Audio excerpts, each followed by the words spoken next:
কঠিন ভাবে উল্লেখ করলেন, ফলাফল এত কঠিন ভাবে উল্লেখ করলেন। আবু হুরায়রা রাদিয়াল্লাহু তাআলা আনহু বলেন, রাসূল সাল্লাল্লাহু আলাইহি ওয়াসাল্লাম বলেছেন, ইন্নাল্লাহা তাইয়্যিব, আল্লাহ হচ্ছেন পবিত্র। লা ইয়াকবালু ইল্লা তাইয়্যিবা, আল্লাহ বৈধ পবিত্র ছাড়া কবুল করেন না। এই পর্যন্ত মুসলিম বাক্যটি আবার শুনুন, আল্লাহ নিজে পবিত্র, আর পবিত্র ছাড়া কবুল করেন না। আপনার যদি পয়সা অপবিত্র হয়, তাহলে আল্লাহর আপনার কোনো কিছু কবুল করবেন না। এই পর্যন্ত বলার পরে রাসূল সাল্লাল্লাহু আলাইহি সাল্লাম যাকারা রাজুলা, একটা লোকের কথা আলোচনা করলেন। ইতুলি সফারা, যে লোকটা লম্বা সফরে রয়েছে, অনেকদিন পরে বাড়ি ফিরে যাবে। আসাসা আকবরা, মাথার চুলগুলি এলোমেলো হয়ে গেছে, ঠিক মতো গোসল করতে পারেনি, ঠিক মতো চিরুনি করতে পারেনি, লম্বা সফরে রয়েছে, বিপদে পড়েছে। বিপদে পড়ে আল্লাহর দরবারে হাত তুলে প্রার্থনা করছেন। বিপদে পড়ে সফরে হাত তুলে দোয়া করতে হয়, ছেলে মেয়ের জন্য হাত তুলে দোয়া করতে হয়, যা ইব্রাহিম আলাইহিস সালাম করলেন।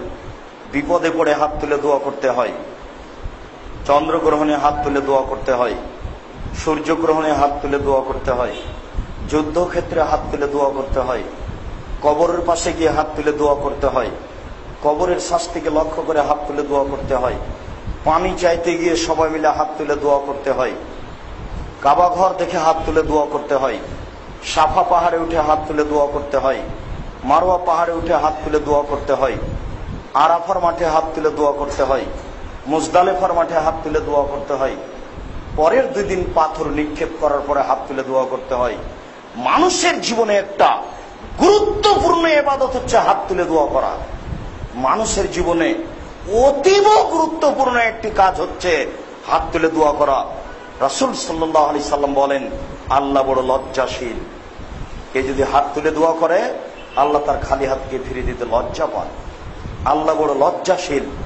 কে যদি হাত তুলে আল্লাহকে বলে আমি বিপদে পড়েছি, তখন তার কথাটা না শোনাটা আল্লাহ লজ্জা পান, যে আমার দরবারে হাত তুলে এই কথা বললো আর আমি তার কথাটা গ্রহণ করব না, এটা কেমন হয়। তিনি নিজে নিজেই লজ্জাবোধ মনে করেন।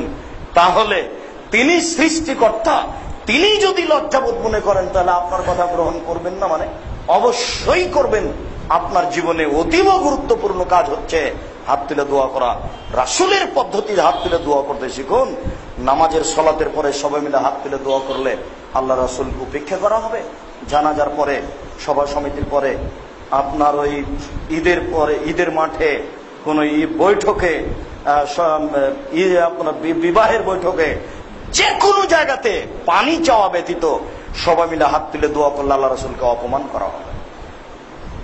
আল্লাহ রাসূলকে উপেক্ষা করে, সুন্নাত ত্যাগ করে হাত তুলে দোয়া করে জান্নাত কেনার চেষ্টা করেন না, ভুল সিদ্ধান্ত।